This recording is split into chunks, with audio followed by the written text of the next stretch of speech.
Put your name on it. Just put your name on it. That's all I say. Be a man or a woman. Put your name on it. Well, I'd like to hear about it, potheads. How the fuck you gonna know how to be great if you don't study greatness? Look at the game tape. Donuts. Oh, yeah. You know, you're not a bad-looking man, Mr. Gals. But you are, Blanche. You are in that chair.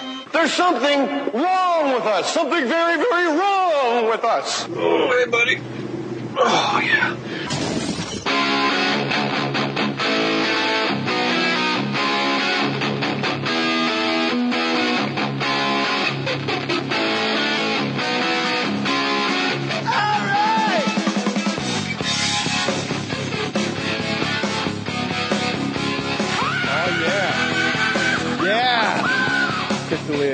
Thanks for coming by, my man. I'm happy to be here.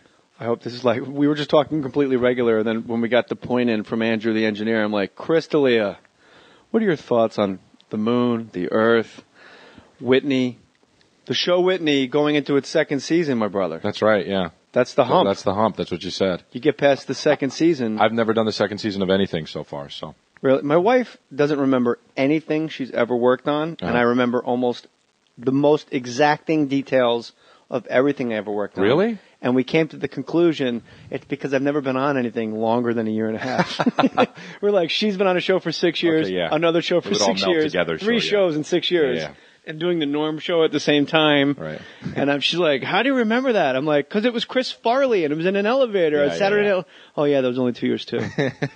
Gary, I'm married 2 years. You know, Action, 8 episodes. It's very easy to remember. Oh, yeah, stuff. I remember that one, yeah. It's just one burning white hot night.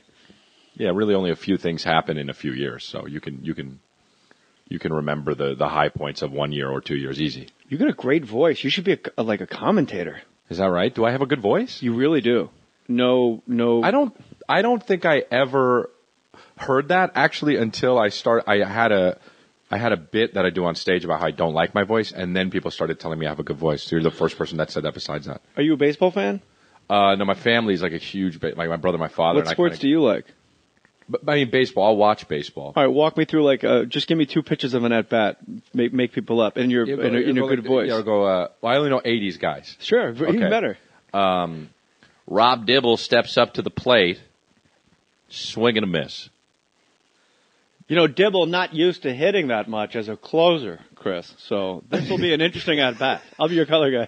He isn't, but what was he on, the Yankees? Reds. Reds? Yeah, Rob Dibble, Lou Piniella, Paul O'Neill and right, Barry Larkin, Rob Reds, Dibble. Right. Wait, well, who's Todd Zeal? Who was that guy? He was everywhere. He was a He Dodger. was on the Reds too, though, right? I think Todd Zeal is one of those guys. He's like the Jeremy Guthrie. Have mitt, will travel. Rob Dibble. Oh, Rob Dibble was the guy with the glasses. Yeah, he was a closer. Okay, yeah. So I like that in your scenario already. We're off to this is great. Yeah, I don't know who he is. Okay, no, but it was great that you had a closer. Like it gave us, we were ready to go. You tapped out on me, dude. I'm sorry, I get insecure. I get nervous. Why? Okay, wait. Let's start over. You hang out with people with zero talent, like Brian Callen. That's true. And Will Sasso. Why would true. you ever be nervous around people like me when you hang out with those zeros? By the way, real quick, the 10-minute podcast with Will Sasso and Brian Callen and Chris D'Elia. That's why I said those 2 names. So save your fucking tweets. Yes. At Chris D'Elia on Twitter. At Chris D'Elia, yeah. DELIA. DELIA. Yes, you got it. All right, let me hear that announcer voice. Different 80s guys. Okay. Hensley Mullins. Do you remember Hensley Mullins? Yeah, I remember Hensley Mullins, coming off fresh out of a knee surgery, is stepping up to the plate. Still has a pronounced limp. Maybe you should have stayed on the DL, the 60-day DL instead of the 15, Chris. I know he's an eager pup though here in the American League. Right, boy. I don't know if they'd say that, but I describe way it's too good much when you tell the fans what they're. It's good they're in the Major League Baseball structure that in the paradigm of the Major League Baseball. Shortstop Kevin Elster dives and just snags the line drive ending the inning. Off the bat of Kevin Seitzer. Seitzer to Seltzer. Absolutely. Never sure what his actual name is. It's weird that you have a bit about not liking your voice, and it's like the first thing I noticed when you sat down and started talking. That is weird, yeah. I was like, wow, this guy's got a great voice. That's nice to hear. I like a guy who has a good voice. Yeah, I have an awful voice. Especially when you listen to yourself on podcasts. Oh yeah, I know. It's like, but you get over that quick though if you hear yourself a lot. I notice I talk less, 30% less than if you listen to the first bunch of podcasts. You talk a lot? I interrupt a lot, and it's like me. And then I in my mind, I was like, well, it's called Mohr Stories. Like I should be the guy steering the ship. Right. But then that's no way to run an airline. You got to let the guests do their thing. I don't know. But I wouldn't say you have a bad voice at all. I wouldn't say you have a bad voice. You're nice. Well, I would never. I mean, there are people with bad fucking voices. Paul Molitor, ball one. I always wondered why John Olerud. I was looking for Olerud. I was like, you were actually thinking about him. Rance Mullenix about Joe Carter cleaning up the inning. Rance Mullenix. Oh, I don't know Rance Mullenix. He's a Blue Jay. It's fun when you on like a movie set, prop guys with like any teenager, they'll just litter it with a good prop guy will litter any teenager's bedroom with baseball cards. Oh, right. But the ones they get for like free or for like a dime are ones from like the 80s. Yeah, so like in between takes, like I really have to concentrate on not talking. Like I have a problem. Right. And I'll make everyone on a movie set fucking hate me. In between takes, you're saying you'll talk. Oh, in between takes, before takes, like I never stop. Even so I have to make dramatic like movie. I have to bring the iPad and I play Scrabble and Words with Friends. I'll read and like I have to really concentrate on not making everyone hate me because it's nonstop. Here's every relationship with me on a set. Like let's say I'm on Whitney with you. Yeah. I play your buddy, right? Okay. God, he's the best. He's so funny. He never fucking stops talking. I like him again. That's the career arc. That's good. That's good. That's not bad. It's bad in the middle part when you go to work every day and people are like, ugh. Chatty Cathy came That's back. only because they're with you every day, though. I feel like if you were if you did an episode of our thing, I would probably be like, "You're a fun guy, right?" Yeah, but if I'm a guest on something, maybe that's why your shit doesn't last for more than a year. Because I never shut up. And the network, Les Moonves goes, "Who's the guy that I can hear from my office in Malibu? He's bothering me. My ears are bothering me. My ear holes need to be closed." Yeah, but if I'm like I'm a guest sometimes on Suburgatory, or like on something, like if I'm a guest on something, I really tighten it up. Okay, yeah, because you're a guest, right? Yeah, that's actually how I feel. I just shot that show Sullivan and Son, for TBS. It's Steve Byrne show. Yeah, and it was I was more nervous to shoot that and be on set there than I was for my show. But you probably got an offer, too. I did, yeah. And it makes you more nervous because you didn't earn it. Right, exactly. They just said, here, come on in and do it. You're like, well, what if I suck? Especially because here's the deal with that role, too. Vince Vaughn was supposed to play it, but he couldn't do it because he had to go do a movie. And so they were auditioning, and I knew that people were just coming in and failing. So they just offered it to me. So they just, and I know that, I just know that I was probably going to mess it up because, Vince Vaughn was going to do it, and so. And did you just do it like your guy from Whitney? No, I'm being serious. No, I guy. I don't know. I mean, the guy from Whitney is relatively enough like me to where I can just kind of be natural. But no, the character that I did in Sullivan and Son was like it was obviously written for Vince Vaughn. The way it was written, it was like you did it Vaughn-esque here and there. Well, I was like, I don't want to do him because it's not. He's so good at that, and I just didn't want to be like the poor man's version. But then, if that even. But then, so they kind of we changed a little bit throughout the week. But you have that luxury if you don't have to audition. Because auditioning is the hardest part I think. Well, yeah, certainly. Yeah, absolutely. Once you have the role, the audition isn't even as hard as the drive to the audition. Oh, God. When you're like, is this going to suck? Right. And it's just people in a room. Like, actually, once I start talking in an audition, I go, okay. Right. This is what I want it to sound like. Right. And then if they don't like it, that's really not it is going to be my problem. But I've convinced myself it's not my problem. Don't take anything personally. But if you get it, take it very personally. Yes. If you don't get it, don't take it personally. Right. If you get it, take it very personally. My dad would always say, leave it in the room. I don't know what that really means. Was your dad in show business? And I was on, yeah. Really? Yeah. What was he? He's a director. It was like one of David Kelly's showrunners. Really? He did. He worked with you on. My dad worked with you. He told me to Miami. He told me to tell you that. No, on. I love that you told your dad you're doing more stories. Yeah, I did. I love that. And he said, I dig dads. Well, people know who you are, dude. So I brag. Come on. I brag it. Yeah, I was bragging to my dad about it. What did we work? David Kelly. Did you ever do like The Practice or Boston Legal or Ally McBeal? None of those. Or I don't think I ever did a David Kelly show. Maybe I'm making this whole thing up. No, I don't think you did. You don't see. Another thing for the listener that when you're watching Chris D'Elia on Whitney, enormous feet. Oh yeah. Which means you're just Johnny Horsecock. You know what? I'll tell you something too. Be honest.